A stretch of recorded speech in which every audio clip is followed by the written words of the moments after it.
Today we're going to be talking about best practices for holding meetings, particularly meetings in the hybrid workplace, as it's come to be known. We've got a couple of guest speakers here, and we definitely are going to be recording this session so that we can send it out to folks that can't make it this morning. So just be aware of that. If you don't want to be on the recording, keep your camera off and maybe keep your mic muted. In fact, let's have everybody just double check, make sure your mics are off, so we don't have the cacophonous sounds that come from about 400 people trying to cram into one space. If you are in need of closed captioning, you're probably aware of this, but Google Meet has that option. Just click that button at the bottom there of your screen, the double C in the box there. That'll turn on closed captioning.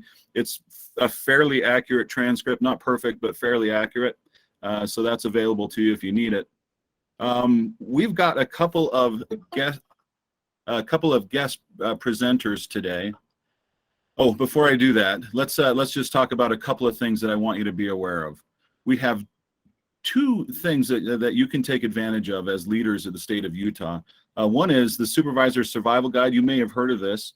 It's some online training for new supervisors, experienced supervisors, and it's geared specifically to state of Utah issues. So if you feel like you need a little bit of development in the leadership area, check out the Supervisor Survival Guide. You can find it by going to the Employee Gateway, finding the Training tab, the drop-down menu. At the very bottom of the drop-down menu, it says Supervisor Survival Guide. Click on that.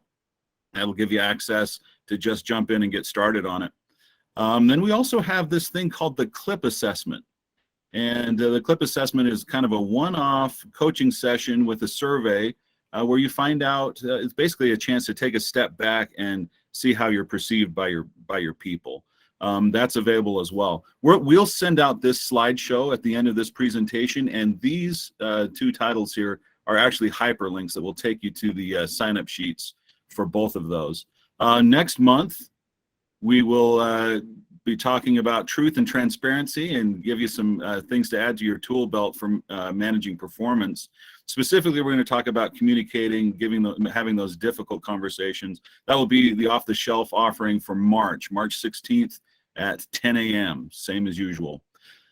All right, so about, I guess it's been, well, it was last year sometime, I gave a presentation on hybrid meetings and virtual teams, and a couple of our guest presenters today heard about it, and they approached me about sharing some of that information. I shared it with them. They're like, we can do better than that, and they came back a few months later with some fully developed thoughts and presentation here, and I was like, wow, can we share this with the whole class? They've done a great job putting this together. Let me introduce to you our guest presenters today. They're both from the Department of Health. This is Dean Whedon, Director of Continuous Quality Improvement at the Department of Health and Human Services. His background is in psychology. He didn't put his undergraduate university, and I practiced saying the name. That's why I took it off for you. I appreciate University it. of Gloucestershire, yeah. Gloucestershire, yeah. Working in organizational psychology, leadership positions at the University of Utah before that, and recently in the Medicaid program. Welcome, Dean. We also have Dr. Sarah Woolsey. She's board certified in family medicine, but she's also the division director for family health and preparedness at the Department of Health. She's a family physician and really happy to be part of the public health community, especially at this time when it's so important. She also is, well, that's me there. She also enjoys kind of diving into the realities of leadership in today's world. And it was her research that we'll kind of rely on today with hybrid meetings. She's found best practices for us.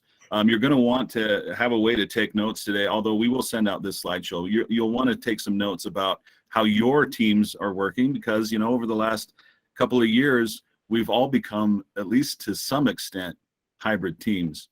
All right, that's me. I'll do that next slide. That's me there. The reason I put this slide up is because I want you to notice that email address. If you'd like to engage more on this topic or any other leadership topic, feel free to reach out, rsmurdoch@utah.gov. I work with DHRM in the Leadership and Organizational Development Group.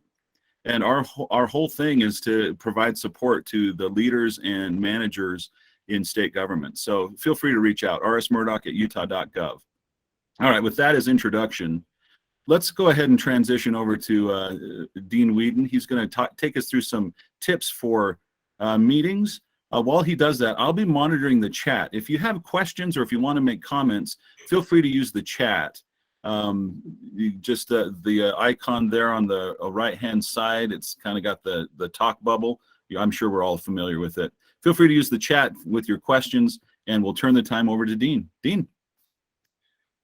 Thanks, Rick, and good morning, everyone. It's a pleasure to be with you to talk about this topic. I don't recall saying we can do a better job, but we will certainly try to do a good job. So thank you for that introduction, Rick.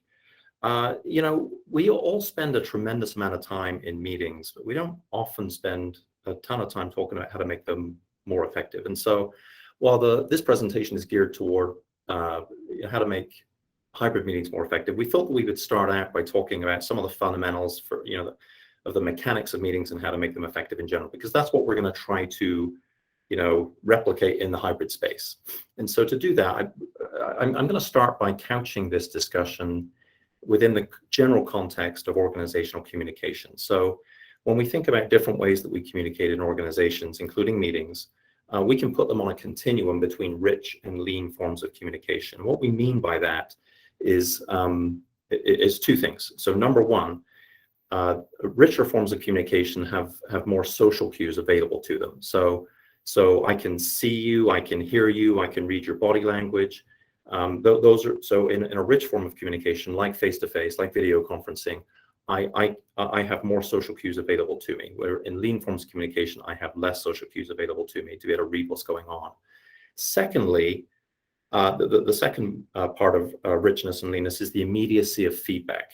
And so in a rich setting, I'm able to see you roll your eyes, and I can interact with that right away, immediately. I can stop my message and actually adjust accordingly. I can respond to your questions. In a written form of communication, in an email, for example, that you may not even read it until tomorrow. So the immediacy is less. And so we talk about different forms of communication being on that continuum. Now, notice in this graphic here that you've got face-to-face at the very top, and video conferencing is a close second, but it is second. So it is less rich than a purely face-to-face or in-person encounter. So that's an important consideration as we spend time in the virtual world. Now, when we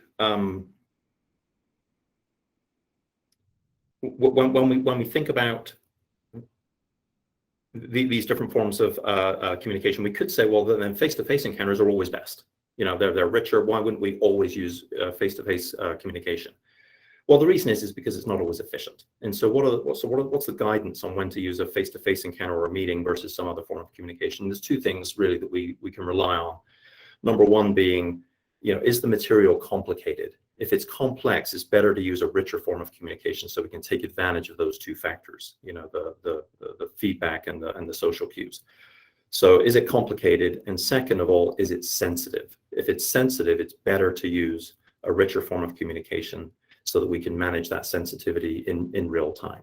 So think about, if you've ever gotten a text from someone saying, I'm quitting, most of the time we say, well, that's not really the way that we should communicate that. It's a sensitive topic. We should probably do that face-to-face, that kind of thing. So those are sort of the guiding principles as to when to use richer forms of communication, like meetings, is when it's complicated and when it's sensitive. Now, a caution on this is that people tend to have preferences over which forms of communication they use, regardless of the nature of the message itself. And this is a warning, that we need to be careful with this. So introverts, for example, much prefer to use lean forms of communication. They like to send emails, and that's perfectly okay until the message is complicated or sensitive. Now, extroverts, on the other hand, prefer to use face-to-face encounters, and that's okay too. But sometimes, that's not an efficient way to communicate. It's the message is simple and it's benign. Why do you need a meeting for that? You could use an email communication. So the warning here is to use the form of communication that's fit for the message, not that's fit for your personal preferences. Okay. So while communication is a core function of meetings, there are a number of other functions as well. And it's good to be aware of these because we can sort of, we can judge how we hold our meetings and when we hold our meetings based on some of these other functions. So we're all familiar with communication and coordination and problem solving. That's all fairly obvious. But it's good to be aware of some of these other functions of meetings, because these are always happening as well. So meetings are a great opportunity to reinforce the collective goals of the group, to bring people together to say, this sort of reinforces what we're all about and what it is we're pursuing together. That's an important function of meetings. Another function is accountability. Now, I work in the quality improvement space, and accountability is everything in quality improvement because you're always trying to move change along. And so we use meetings to hold ourselves accountable for the things that we committed to do. So if we commit to do X, Y, and Z, we use meetings to follow up. How did that go? What were the barriers? What do we need to do to keep moving the needle? So accountability is a core function of meetings. Now, the next one is actually really, really critical. And we kind of know it, but we don't recognize it formally. And that's the social function of meetings. So meetings are an opportunity where we actually get to know each other better. We interact with each other. We build trust. We build relationships. And that trust and relationships is what we rely on in the future as we take on new projects and new tasks. So the social function of meetings is really, really important. And then finally, so the collective commitment to decisions. So oftentimes, a decision is made, and if that decision is announced at different times to different people, it can kind of get split up. It can get watered down, or it can get misunderstood. And so using meetings to announce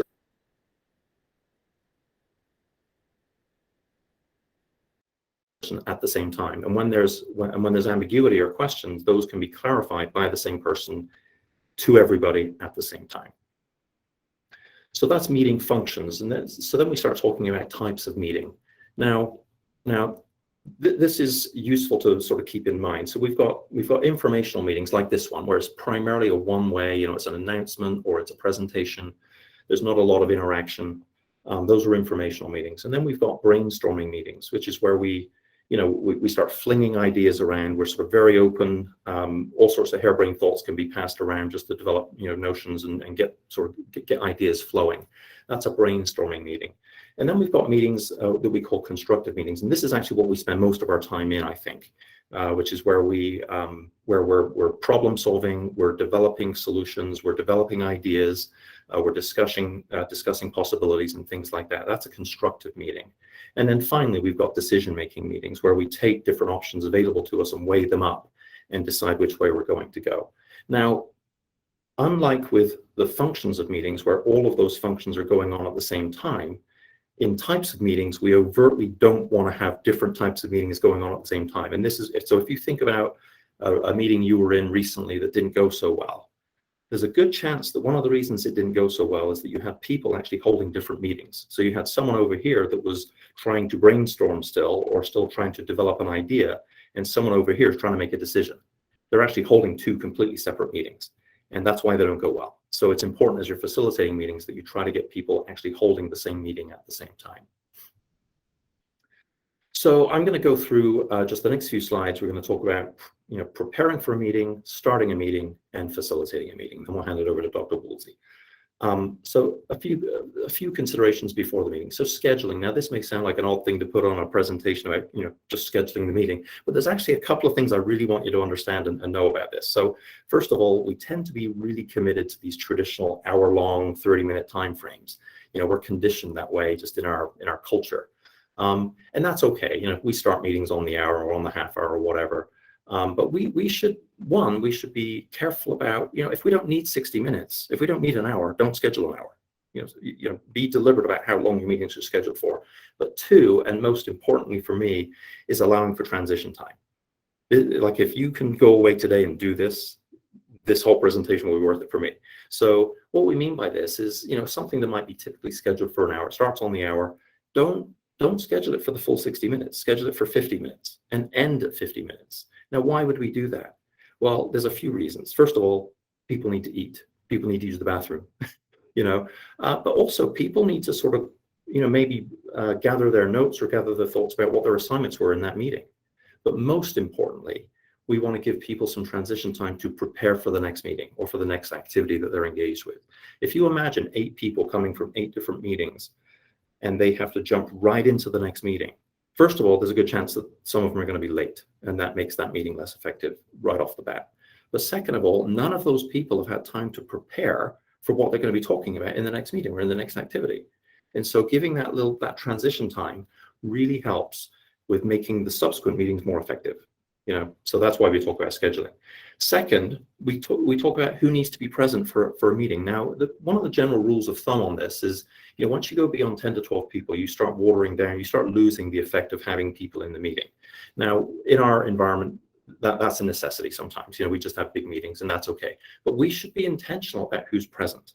And I've listed some things here that there are good reasons to have people present for a meeting. They either provide expertise, they're a decision maker. They have authority to make decisions. We need them in the meeting. They're impacted, or they have connections to different stakeholders. But notice what's not in here is that people, they don't have a busy schedule, so we're just going to fill it up with a few meetings, or we want them to feel good. We want to have real reasons for including people in meetings. Then we want to decide on the roles for the meeting. So prior to this presentation today, we had a meeting, or a couple of meetings actually, talking about who was going to do what. I'm not advancing the slides. Dr. Woolsey's doing that. We decided that ahead of time. So deciding on who is going to do what in the meeting is important, and primarily who's going to facilitate, who's going to start the talking, who's going to take notes, who is going to manage the handouts or manage the chat or whatever. So decide on this ahead of time so that you're not floundering around with it at the beginning of the meeting. And then finally, be clear about the purpose and the agenda for the meeting. This is actually really important.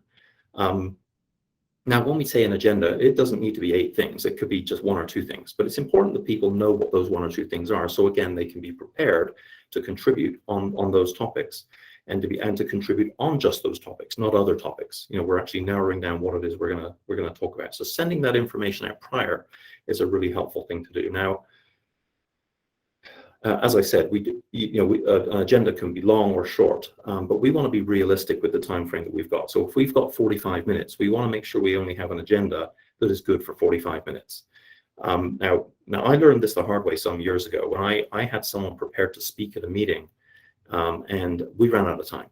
We just didn't have enough time to get to her agenda item.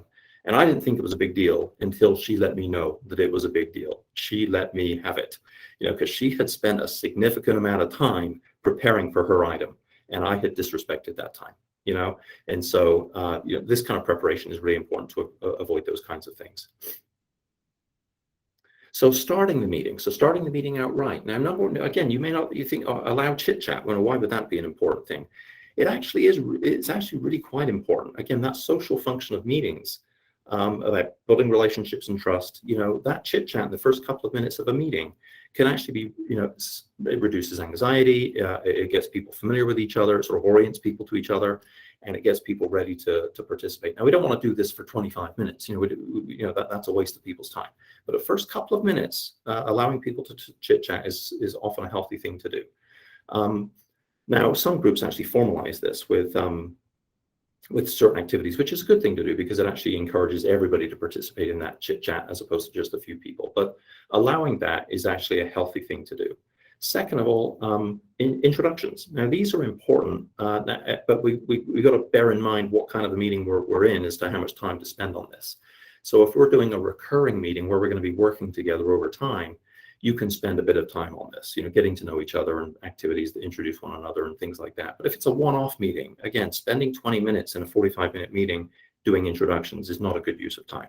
So you want to be efficient, who's in the room, what's your name, who do you work for, and what do you do, kind of thing, very, very quickly. Now, this is actually important, especially when we're engaging with external stakeholders, because we want to be sensitive about the things that we might divulge or say, and that's not about being secretive, it's about being sensitive and timing. We might be considering a new policy. And if we blurt that out, we may actually create a bunch of anxiety that we're not ready to manage right now. So introductions are actually important, but we should be strategic about how much time we spend on it. Third, establishing ground rules. Now, people are famous for breaking ground rules all the time, but I don't think that means we shouldn't engage with them. So this is just where you, particularly for recurring meetings, where you articulate sort of the rules of conduct within the meeting that you're going to be having together, whether that's starting on time and ending on time, or whether that's putting your laptop away and focusing on the meeting, or whatever that is. I've listed a few things that you could consider for ground rules. There may be others that you would want to consider. And then finally, for starting the meeting, for recurring meetings, you want to review previous assignments. So if people were assigned to do X, Y, and Z, you want to follow up with those items at the beginning of the next meeting to see how those things went. That's that accountability function again. And then finally, before I hand over here, facilitating the meeting. So a good facilitator actually doesn't have to speak a whole lot. Their main task is to make sure the meeting is headed in the right direction. It's going to the purpose and the agenda for the meeting. And if that's happening by itself, you don't need to talk. You know, that's a good thing. But there's a couple of other roles that a good facilitator plays, and I've listed them here regarding managing people. So ensuring that quiet people have a voice is important. A lot of your quiet people have great ideas, and just because they're not speaking doesn't mean those ideas don't exist. And there's a whole lot of reasons why people don't speak up. And it could be cultural, it could be personality, or whatever it is. But actually encouraging those people to participate is a good role for a facilitator to play. Affirming contributions. So here is where someone may actually present an idea that doesn't belong really on the agenda, doesn't belong in this meeting. Now you've got a choice there, especially as a leader. You can either put that down, well, what a dumb idea, that doesn't belong. Why the heck are you bringing that up? You know, that kind of narrative not only puts people down today, it puts them down in future meetings as well. And we want to avoid that. We want to be open and encourage participation. So validating participation while also managing the content is an important role for facilitators to play. And they may do that with parking lots, and it validates that the idea came out, but it puts it over here so they don't have to spend too much time on it. And then finally, with managing people, encouraging dissent. So this is, now we're not talking about rebellion, we're not talking about argumentation. What we're talking about here is making sure that we're getting to the right decision or to the right conclusion. Now, you may be in a meeting, you see everybody nodding, right? You've all seen everybody nodding. Now we may think, well, that means everybody agrees. No, it doesn't. People nod for all sorts of reasons. I'm nodding because I understand what you're saying, even though I disagree with it. I may be nodding because I want to get along with everyone. There's a whole bunch of, now whenever you see sort of global agreement, especially on sensitive topics, you want to sort of step back and say, well, okay, it looks like everybody's agreeing here, but let's see if we can articulate any reasons why this may be the bad way to go, even if you don't believe that. So getting some dissent out so that we make sure that we get to a good decision, not just we don't want groupthink. If you're familiar with the term groupthink, which is where people just sort of socially sort of cohese around a set of ideas just to be safe as a group. History has replete with these examples where that happened and bad things come as a result of it. And then finally, clarifying decisions and assignments. So we bookend our meetings with, who did what and how did that go? And then who's going to do what by when. We bookend our meetings like that. Okay, so if there's some questions, I'll be glad to answer those, or those I'm going to hand over to Dr. Woolsey. We do have one question for you, Dean. Laurie would like you to define what you mean by share the air. I think it was your second to last slide. Thank you. Yeah, I didn't cover all those points. So this is where we, sometimes people dominate the conversation just as a matter of, they've got a lot of knowledge, or they like to talk. Some people just like to talk. Share the air just means it primes people to think about, okay, if I'm talking for 15 minutes, that means other people are not talking and I'm not sharing the air. So sharing the air is just being a bit more sensitive to the fact that, there's a reason that other people are in the meeting and giving them an opportunity to speak. The other thing that I didn't hit on, which is probably worth hitting on, is the one topic, one conversation. I think that's a healthy rule to have, so that everybody is focused on the same conversation, the same topic at the same time, instead of having splinter groups, talking about different things. Okay, thank you for that question. It's a good one. Hey, Richard, this is Sarah. Any other questions? That's all the questions we have in the chat. Are there any others? We can throw them into the chat, and we can grab Dean at the end of the presentation if we have more. Let's go ahead and move on with Sarah. Dr. Woolsey. Thanks, you guys. And Dean, thank you again for an excellent review and reminders of elements of meetings. I'm going to talk about the hybrid meeting. Obviously, this is something that has been part of our lives now more and more over the last 2 years. And how can we really ensure these are excellent meetings? I'm going to start with just what do we mean, and we mean any in-person meeting with a virtual participant, and an event that requires technology-supported attendance added to traditional in-person meetings. Hopefully we'll have more in-person opportunities as things are opening up and people are moving back into the workplace somewhat, but we will always have these technology-supported add-ons. My guess is we'll never fully leave that. The link here is to a really good document where I got some of the content that talks about all kinds of meetings and specifically hybrids. The scope for today is going to be that virtual participant in a single location, tapping into a larger in-person event. There are lots of more complex types of meetings, and if you do those, you're going to need more than this 15 minutes I've got for you to orchestrate those. So that's a topic for another day. Why are we talking about this? As I mentioned, this is the new reality. 80 to 90% of our meetings now are going to have an online component, and that's beautiful. We have a mandate for anchor meetings. How many of us host those where we're going to have, staff and a couple people in a room, but really majority of attendees now are going to be online. We have designed a community of state employees that are in different places by design, and we want to tap into that and make it really, really comfortable for all of us to work with our virtual stakeholders in other places. And then remote work is welcome for surge days or when infection risk elevates. This again will be an opportunity we have for time eternal because we're getting good at this. Okay, so more important to me though is to answer the question, why are well done hybrid meetings important? Okay, why do we want them to be well done? Our relationships depend on success. A currency that many of us have in our work is relationships and communication. And meetings are a place where you want to be good at that. So we want to be professional. We want to respect our attendees' time investment. If they've tapped in or they've walked over to our meeting, we want it to be useful. We want to ensure communication and decisions occur, despite the fact that somebody's in rural Utah and other people are on the Wasatch Front. We want to foster attendance. We want people to say, I go to those meetings because we get our jobs done and we get out and we get on to the other important business of the day. And then we need to replace connections of the in-person. So those soft things that occur can still happen even if we're far apart. Okay, so as you know, there's new opportunities, but there are also new risks. These new tools that we have, chat, polling, these are things we didn't have in our typical in-person meetings necessarily. Chat's kind of like passing notes in class, right? It's a second set of communication that occurs while a typical communication is occurring. That's a huge opportunity for engagement, but it's also risk. We have concise events. People not having to travel is a huge benefit. We can orchestrate small group discussions. We can intentionally plan that. Whereas in group meetings, maybe that's a little harder to do. We have to have side conversations orchestrated. I have literally scheduled meeting after the meeting time for people who want to jump in and do that thing we usually do after a meeting ends, but we have to orchestrate that. We know a risk is tech can fail. We know that attendees may lose focus, and collaborative discussions can be a challenge for some, as Dean described. We're tapping into complex communication styles in our meetings in person or online, and now a hybrid adds even more to that. Are there any questions or comments, Richard, as I stop for a second and give people a chance? Not yet. Okay, let's move to best practices. I'm gonna tap into the important things that come with a hybrid meeting, okay? Dean has talked a lot about these things for general meetings, but what's special for hybrids? So number one, we need to think of the capacity of the attendee. And that's not just the virtual attendee, it's also the in-room. What's there for technology, bandwidth, skills to use a platform and manage people on a screen in a room as well as people in a room? What are people's attention spans?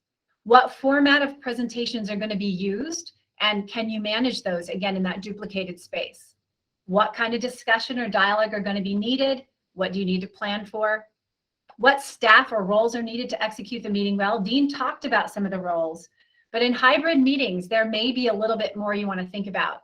Obviously, we have the MC or the facilitator, but they can't do all the other things. You're going to need to think about tech support before. Do you need to get people engaged before you use the platform at the time of the event? Do you need to have that chat connector or watcher like we're having Richard do today? You need them to have attention on that, or you're going to miss something that happens when you're paying attention to people in the room and online. Maybe you have media. How many of you guys have attended a meeting and a video is supposed to be shown and it doesn't work because you haven't synced it with the platform? Or I played some music through Zoom once and it sounds terrible on Zoom to play a YouTube music video. You're going to need a recorder and note taker. This is a shout out to anybody who expects good notes for a meeting. You cannot have that person also running the computer that has the video or the chat or the presentation. You're going to likely need a second device or to take that note taker offline to do a good job if you need them to do it real time. And then time creepers are important in any setting. You'll note that just getting people onto a meeting or into a room and syncing a hybrid meeting takes a few minutes longer than a typical meeting. So you may need to give that time to occur. Think about, do you need to test and attendee platforms ahead? If you're using this with partners that you're not sure if they can use Google Meet, you need to have them test and load that onto their device. Test media, as I mentioned, you don't know the video is going to work. You don't know the remote video is going to work. Test it ahead. Test sound and connectivity in the room you're going to use because you want to make sure that there's not distracting echoes or things in a room for the virtual attendee. Is that room a busy room? Do you need to schedule time ahead to set up and test? Do you need to test your remote speaker capacity to present? Can they advance their slides? Can they get on their microphone? What will happen when they present their video? Make sure you test that ahead. And I really think dress rehearsals are great, especially if you have a high importance event. Do a dress rehearsal with all the players there. Plan for a phone connection in addition to online sound. Again, if there's something critical, have that backup available. If you need to record because it's a mandate for the meeting, ensure someone's paying attention to that, not distracted, and gets that started right away. And then finally, saving the chat. Do you know how to do it? Do you need to do it? Those are things to plan ahead. This is a best practice I'd like to encourage everyone to use, especially with outside meetings. Maybe internally we're gotten capacity with Google Meet, but outside it may not be as intuitive. So I'll share this slide deck. You can steal this one. You tell people where their microphone is, how to turn their camera on. We had the closed captioning suggestion with Richard at the beginning of this meeting. That's a great one. How to raise your hand, okay? We wanted people to know where the chat is. May not be intuitive for people that don't use this platform. And then I'm going to demonstrate a poll. That triangle, square, circle thing, that's where polls are. And that's where people will need to look when you say we're going to do a poll. So teach them how to use it. And don't think this is a waste of time, because you never know that one person that has something to say that needs help navigating. With Zoom, I will not spend a ton of time on this. Similar features, but very important now. They have buried the raise hand in reactions. It's not intuitive. I've been in meetings where we ask people to comment by raising their hands, and they don't know where to do that. And when you teach them, you suddenly get a lot of hands raised. So make sure and demonstrate this reaction, raise hand for people that are especially important to hear their voices, like in a public meeting. And then want to mention this, people who are just on the phone, and we have some people that connectivity is best for them, they can actually raise hand by *9, and they mute and unmute with that *6, but you got to teach them to do it. So consider putting that into your spiel as you start meetings where you know there's remote attendees, again, that you want their voice to be heard. Okay, I'm going to show you guys polling. I don't know how many people have tried this. Google Meet is actually really excellent for on-the-fly polling. It can be also a great option to use. I encourage people to open this up and practice. So I've set up this poll ahead of time. So I click on the triangle, square, circle. I click on poll. I've already put my content in, which you have to do after you've launched the meeting. So hard to save things in Google. And now I'm going to launch. And I'll ask for some feedback from Richard. Do people see the poll? Do you see my poll? Yeah, if click on that the triangle, square, circle, and you should be able to see it there, and you can start to vote. Yeah, thanks, Richard. So yes, so you launch the poll. I can't see the little one come up, but I know that a poll comes up there. You click. Now I'm using this poll as an educational tool. Like, I'm going to give you guys a little factoid with this, but you can also do polls to help you make decisions. You're obviously breaking up the meeting. You're using that sort of adult attention span to do something else and get them interested. And then obviously when you show the results, you can have a discussion about that. So this is a technique to use in meetings that can be useful, but what you can do in the room? Think about in the room. Are you going to have people raise their hand? Are you going to have them have their laptop there to take the poll? How do you add their voices to the poll when you have a hybrid meeting? Think about that and practice it if you're going to do it.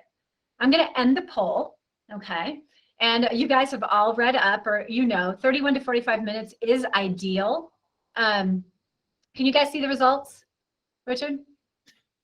Yeah, they should be able to. I've got it marked to see them. Are you able to see them? Click on that on the shapes again and see if you can see the results there. Can you see the results? Okay, yeah. Thank you guys for who's commenting. So you guys have read up. 31 to 45 minutes is that ideal attention span time, really, for in-person or a hybrid or a virtual meeting. And it depends, right? It may be shorter or longer, just as Dean talked to us. But ideal for virtual is going to be really no more than 45 minutes. And if it's longer, you're going to break it up with polls. You're going to break it up with breaks. You're going to have different ways to divert their attention. But this was an example of using a poll.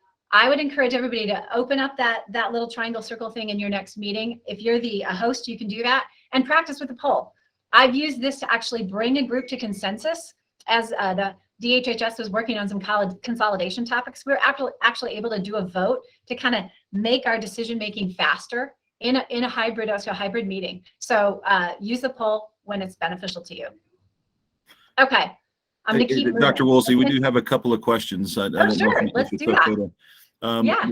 First question, and I'm not sure if I have an answer for it either, and I'm not sure if you will, but Tammy wants to know if there are resources that DHRM has or DTS has that will help with the technology.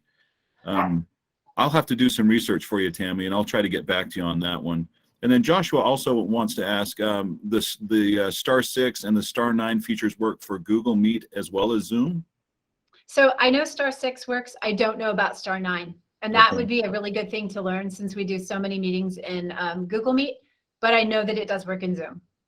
And then we also had a couple of problems with the poll. It looks to me like we would need to, the very first time you try it, you're going to need a little bit of time to practice because it's pretty straightforward, but there is a bit of a learning curve. So plan a little extra time to practice, but once you've done it once and people are used to it, it'll go really quickly. Okay, good. And a good example of practicing and getting your audience more familiar. We could have done like a really simple poll and made sure everybody knew how to do it first, and then we do that more important poll second. So if you've got a new group, maybe consider that. Great comment. Yeah, and then there was one other person put a link to some Google training resources for Google Meet. So if you're looking for that, there's a link there in the chat. Thank you. All right, excellent. Crowdsource. All right, I'm going to continue. To move on, I've got a screenshot here of also in Google is Breakout Rooms. I don't know if you guys have done those, but that is really an exciting thing to use as well. You can do Breakout Rooms, send people off to those rooms, moderate that, get the feedback. That's a good way to break up the meeting or make smaller groups feel comfortable talking. Moderated chat, we're working on that. That was a great example for Richard to make sure that the people in the chat were heard and listened to, that their contributions and links are announced to others. So it really has people feel included in the meeting. So that's an intentional and important part of what we do. Test voices early, both your voices in the room as well as your voices online. If I have a small meeting, I'll just say hello to everybody as they join. Make sure their mic's working. Maybe sure that there's not a connectivity issue. Get them to fix that before you get into the meat of the meeting. And then same thing in the room, practice. How are we gonna all introduce ourselves? And then how are we gonna go to the people that are on the screen?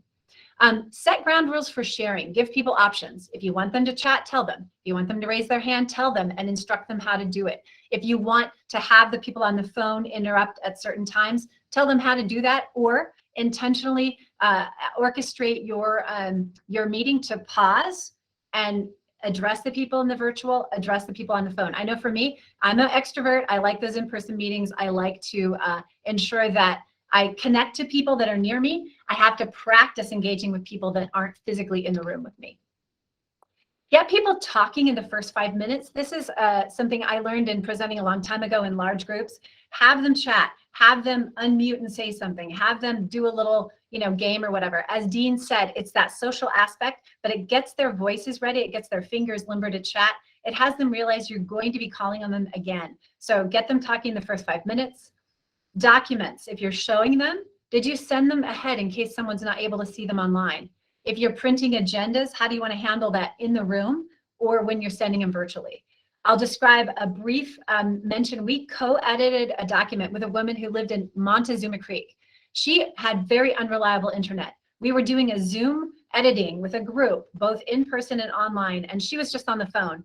We made sure she had the document, and we referred to the pages carefully as we discussed, and she used the star 9 to raise her hand. We were able to do that despite the fact she was so far away. Her voice was critically important to this document, but we had to alter our virtual meeting to make it work for her. Font size, big pet peeve of mine. At the Department of Health, we show lots of people Excel spreadsheets, and they're like so itty bitty, nobody can see them in a room, nobody can see them online. Really practice knowing it's 125 or it's 150 blow up when I present, so my audience can see it, and practice that ahead. And then finally, if your evaluation is important to your meeting, build it into your meeting. Finish a couple of minutes early. Put the evaluation in the chat. Invite people before they ever log off to give you feedback, and make that part of what you do. It saves time and it increases your response time. Again, we've commented a couple times about pausing to make sure virtual participants could chime in. You got to practice that, especially if you're excited to be back in the room with people. Make sure that online person gets attention. Vice versa, if you have a lot of people online and only maybe one in the room, you've got to practice making sure that one person gets engaged, like in an anchor meeting. Make sure you address those phone-only people. Get someone to watch for hands raising. There can be a sound cue sometimes, or somebody's watching for you, but you don't want to miss that and move on to a topic when someone on your virtual meeting has a great thing to say. And then that chat watcher, as we've mentioned. I'm going to pause here and see if there's any questions. There are a couple of questions, Dr. Woolsey. We've got Levi was in an international virtual meeting, and the moderator from the United States kept the outside time limits. Like when people would hit their time limit, they would remind them. There were many individuals that were a little annoyed by that. And so he wonders, is there any best practices for how to slow down long-winded people and how to help people that don't talk much speak in the same meeting? Do you have any best practices for that? Yeah, and actually also, Dean, if you'd like to add something, we can. But a couple things, I've actually been having this challenge, and again, recently was in an open meeting where we had a lot of people and not a lot of time. And I'm actually personally going to practice the actually a sound, a chime, like they do at the legislature, actually a sound cue that gets people to realize it's time, because that is not as intrusive as a voice or interrupting someone, and they may not see a chat, especially if they're really going on and on. Dean, do you have anything you want to add? I think that's good. The only other thought that I have is again, sort of how these meetings are set up. Some of those ground rules. There's a lot of people in the meeting, so any comments, please keep them brief. You can sort of set that up as a ground rule at the beginning, so that sort of primes people to be a bit more sensitive about that. But I think what you're saying is some people just they can't stop themselves, right? And so that's where a good facilitator sort of helps, maybe even summarize what they're saying very quickly and sort of helps you move on. So Liz always asks great questions. I love it when Elizabeth Craker's in your meeting. I'm actually personally going to get a sound on my phone and do it with my phone, but I welcome anybody who's more technical. There is a Zoom clock we have discovered where you can actually have everyone see the Zoom clock, but they have to be on that screen.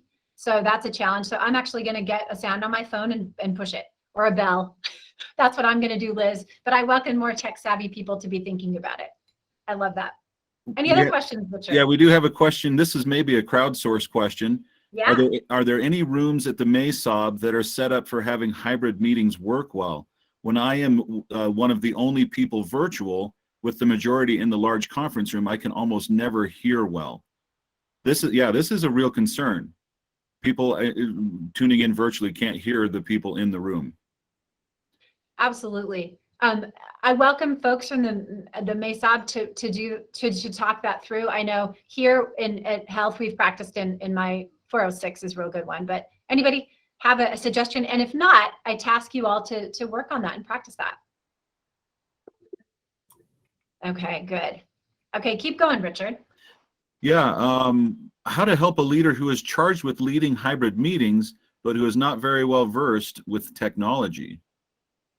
Yeah, so that to me goes right to roles. You're going to arm them with a person who can help them. And this means that you may have a little more staff in a meeting, but you need to really, you need to get that person there. I will say this, and my husband, he doesn't mind it, but I say it. I married tech support. I often need my husband to help me work on stuff, but I know that I need it. And so I have no hesitation to say, hey, we need that really savvy person to do X, Y, Z. So I would say having a conversation, you could share this content with them. You could pull the document that I shared in my first slide to open that conversation, but then you need to provide them someone who can really do it. I can do presenting, but some of the other stuff I can't do, and that's why we have extra people there. Any other questions, Richard? We have one question. How do you send a sound chime? And I think you answered that by you're downloading a chime onto your phone and then just hitting it through your microphone. Yep. A reminder that sound chimes don't work for people who are deaf or hard of hearing. So we'd need to find another, probably visual cue if we have folks who need that accommodation. Good. And then we have some suggestions for our MESOB employee. The OWL meeting, it's I guess it's a microphone / camera. It's called the OWL. And it sounds like maybe they have one at the MESOB. You may want to talk to the people who are in charge of the meeting and ask them to make some adjustments there. According to Brenda, the MESOB has a room called the boardroom, and it's been adjusted so sound quality is better and folks can hear. Another couple of endorsements for the OWL. At Water Resources, our conference room has great sound, but people in the room have to talk one at a time, and that takes practice. The OWL is ideal if you don't have the budget for an OWL. $100 USB speakerphone also makes a huge difference. And then there's a couple. We have a lot of good content here, or suggestions. Just finishing reading through these. Yeah, I want to just mention, if anybody from MESOB is really good at hybrid meetings and you're willing to share your contact information, put it in the chat or message someone who's struggling that I think it's really good to learn from people that have solved this. If you're over at Canon, feel free to reach out to me and my team. We've really worked on this over time. So if you find a subject matter expert and you're willing to share, help people out. What else, Richard? A reminder for people in a meeting in person to be quiet while others are talking so that the people virtually can hear. The crowd noise tends to drown out speakers. And then Bailey's asking how we can ensure everyone has access to these off-the-shelf meetings. One of her coworkers. That's a note for me. It should go out statewide. So if she has a utah.gov email address, she should be getting them. There's a phone number here for water quality, and they're happy to pass on any information or the knowledge that they have of the hybrid meetings there in water quality. Thank you. That's all we have. All right, excellent. So again, you guys, this is an example of more information coming because we have chat. We have a chat moderator, and we've built in a little bit of time to do this. So really appreciate that. Last thing, and Richard, if you're able to put this in the chat, we'll also share this in his meeting information. I've done a checklist. I think checklists are excellent, especially when you have high stakes meetings that are really important, especially our public meetings. Get a checklist. Make sure you check all those boxes and look at the checklist over a week ahead of the meeting. Number 2, checklists are great training tools. You have a new staff that you're going to have help you with these meetings and you want to increase the speed by which they do it right, give them a checklist and ask them to use it and check it off. It's a great tool for training and cooperation as you hold a hybrid meeting. And you'll adapt this to your setting and to your needs. It has much of the content from my talk today. All right. That's it unless there's more questions. We're gonna wrap up. I've asked Richard to also demonstrate putting the feedback link in the chat. Ahead of you guys who are still here logging off, you can actually give us direct feedback while it's fresh, get that task done, and then Richard can add this to his bank of knowledge for future meetings. Are there any other questions, Richard? And thank you for putting that chat in, or that link in for them. He'll also send it by email as traditional. Yeah, there was one last question. When should we use Zoom over Google Meet? And really, I think that's just a matter of preference. But do you have any thoughts on that, Dr. Woolsey? Yeah, I would say for very large meetings, in general, Zoom is preferred. I think there's a little more functionality with a large group. I also think it depends on if you don't have people familiar with with an online format. Zoom is at this point a little more common. Within the state, it's Google, but pretty much outside the state, it's not Google Meet. But then my answer is use the one you're good at and teach your audience to be to connect to the platform. So whatever one you're good at, train people that you're working with to be good at it, and that will be the best platform. Great. Thank you. Thank you. All All right. right, everybody. Thanks very much for your time and attention today. Just remember, next month on the 16th, 1 month from today, we will discuss truth and transparency, tools for managing performance. Thanks again. We'll talk to you soon. Thank you, Richard. Have a good day. Bye, Dean. Thanks. Bye-bye, everyone.